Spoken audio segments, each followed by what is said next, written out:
Bonjour mes chers élèves.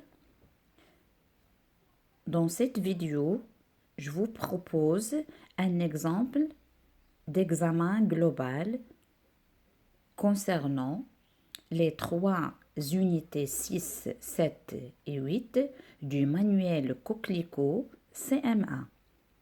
Dans cette vidéo, je vais lire uniquement les exercices proposés et attendez la correction dans la prochaine vidéo. Je vous laisse le temps de réaliser ces exercices vous-même. On va commencer par question de compréhension du texte. Quand je plonge dans les souvenirs de mon enfance, je me rappelle la maison où je suis née.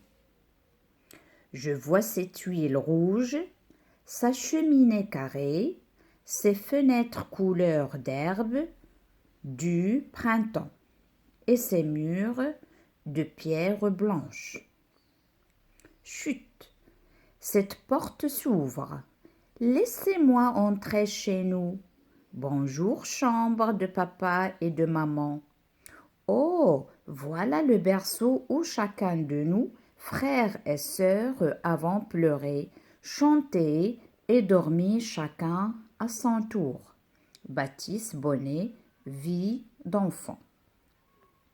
Je relis le texte. Quand je plonge dans les souvenirs de mon enfance, je me rappelle la maison où je suis née.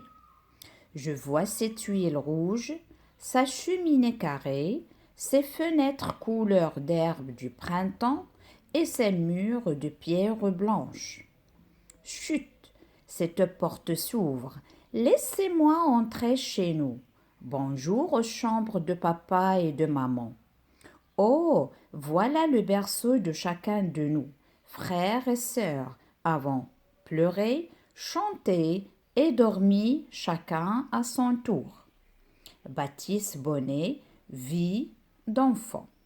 Je relis la troisième et la dernière fois.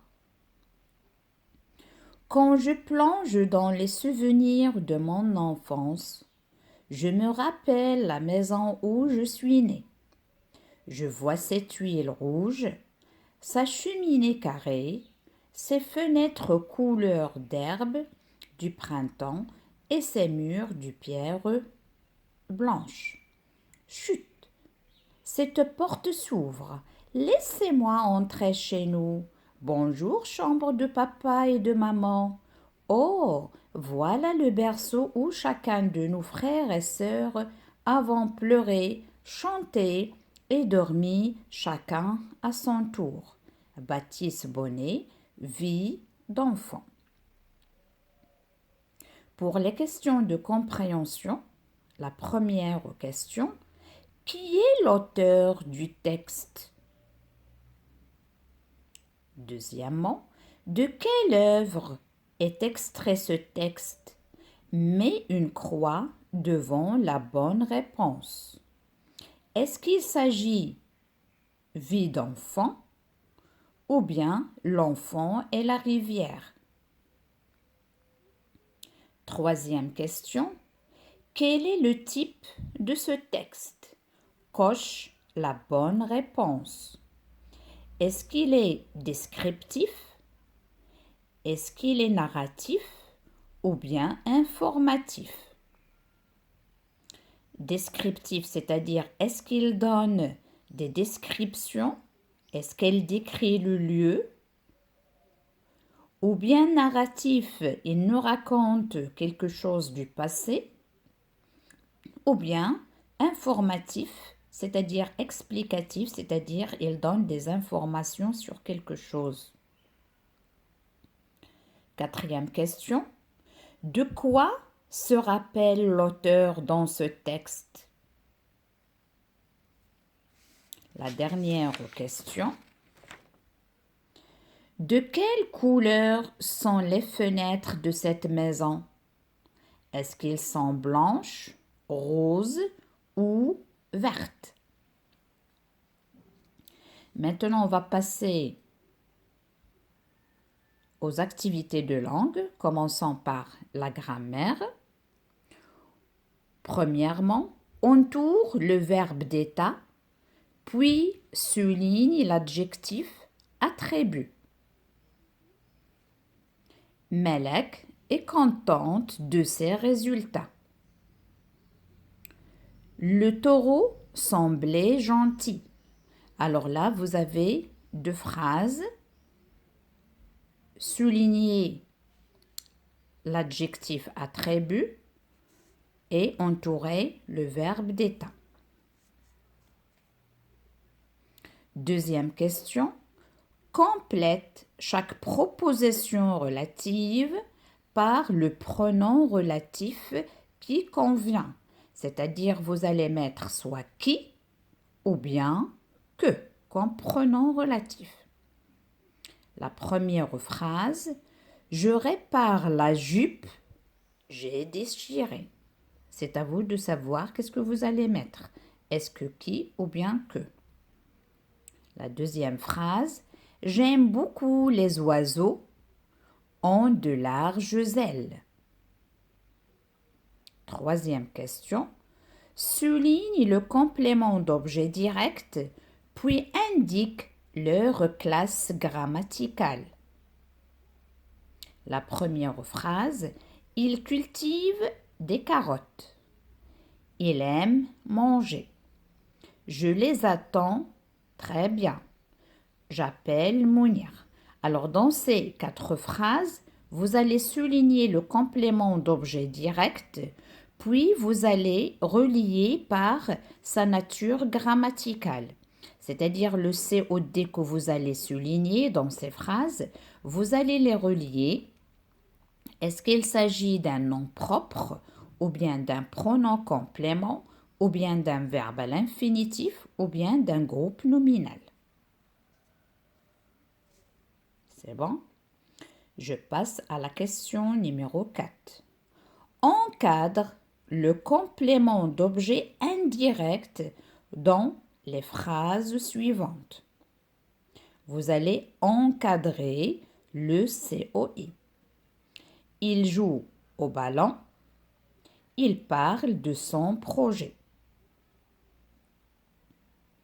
La dernière question dans la grammaire souligne le complément circonstanciel puis indique sa fonction. Est-ce qu'il s'agit d'un complément circonstanciel de lieu ou bien d'un complément circonstanciel du temps? La première phrase, les voisins sont allés à Paris. Ils resteront 5 jours. Maintenant, je passe à la conjugaison. Complète en conjuguant le verbe entre parenthèses au temps demandé.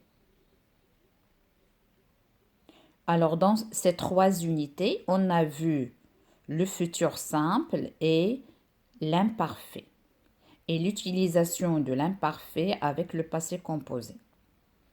Donc, la première phrase, nous, le verbe passé, tout notre temps à lire et à jouer, au futur simple.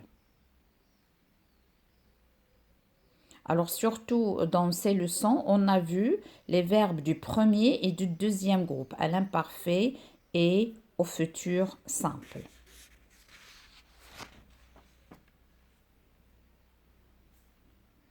La deuxième phrase, l'enfant, le verbe rester, à l'école, futur simple.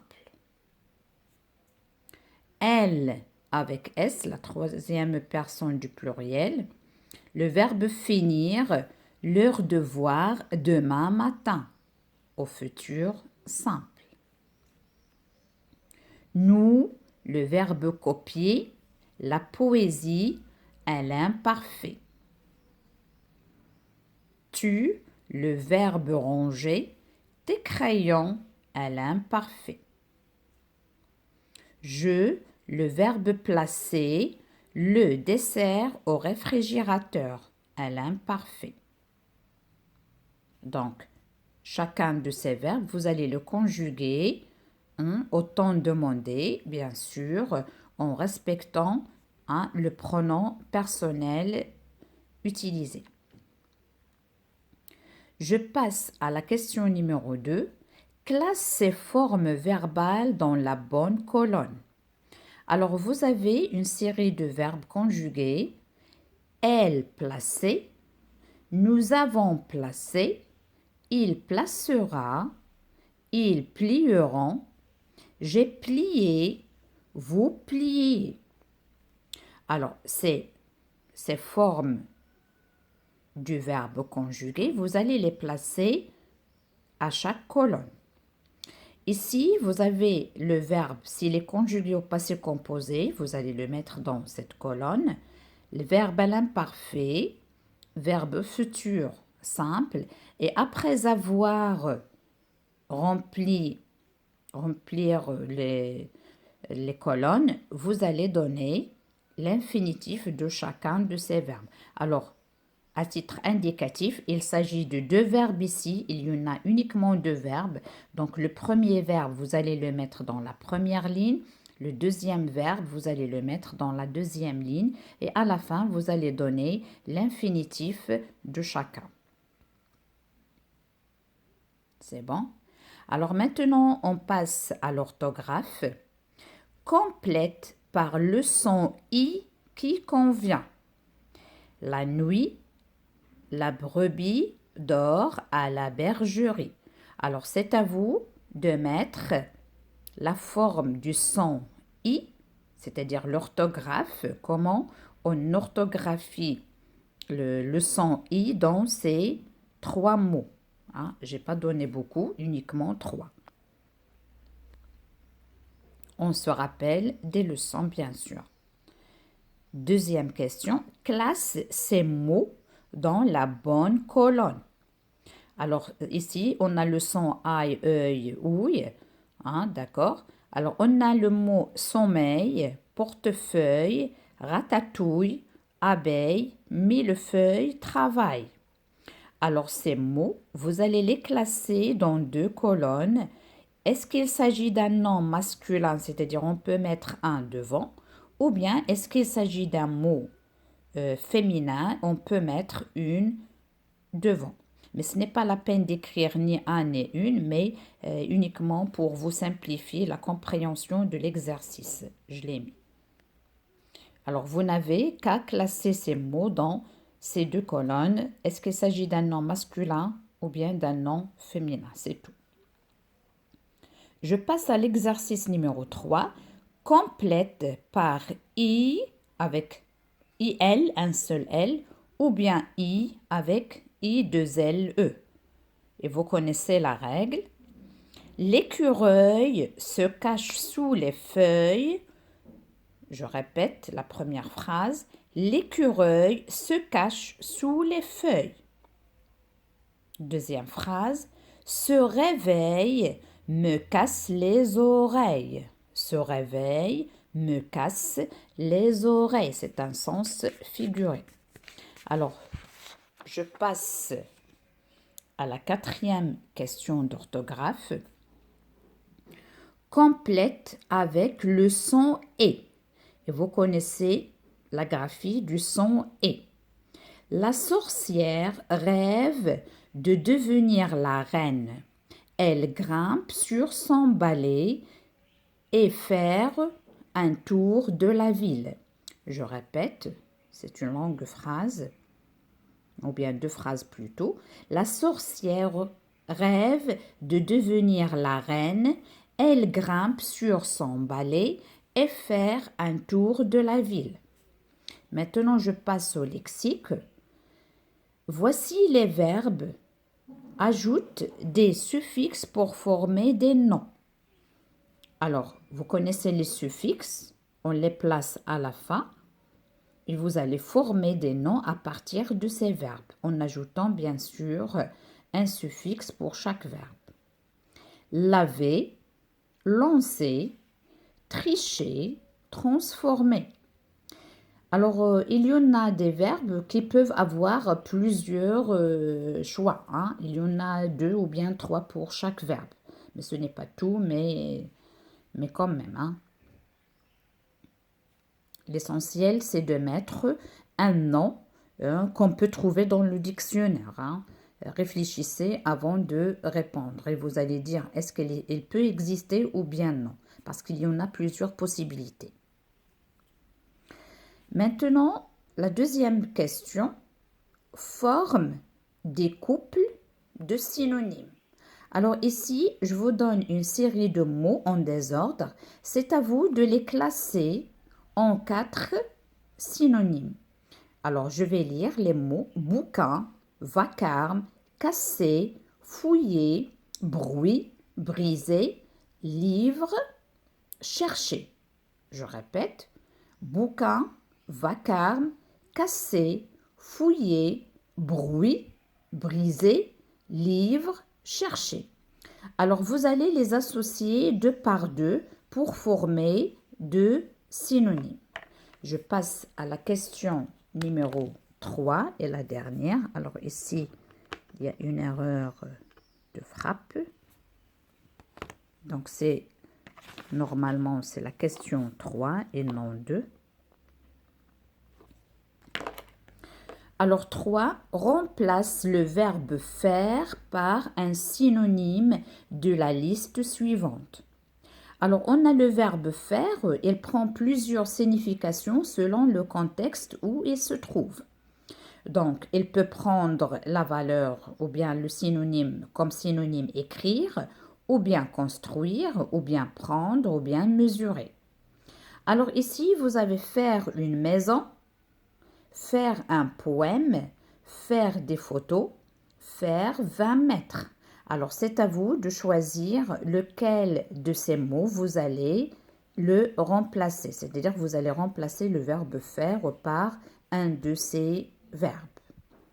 Alors je vous souhaite bonne chance et on va se retrouver dans la prochaine vidéo juste après pour la correction. Mais avant de vous quitter, je vais vous montrer l'examen encore une fois.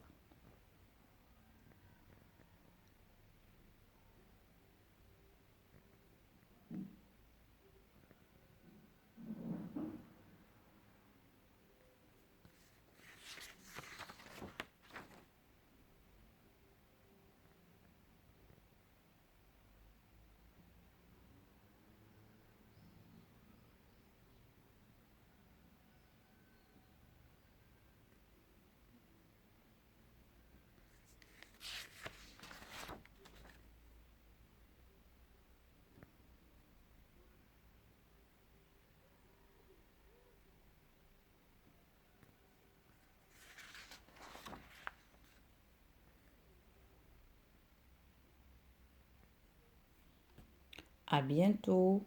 Au revoir. À la prochaine.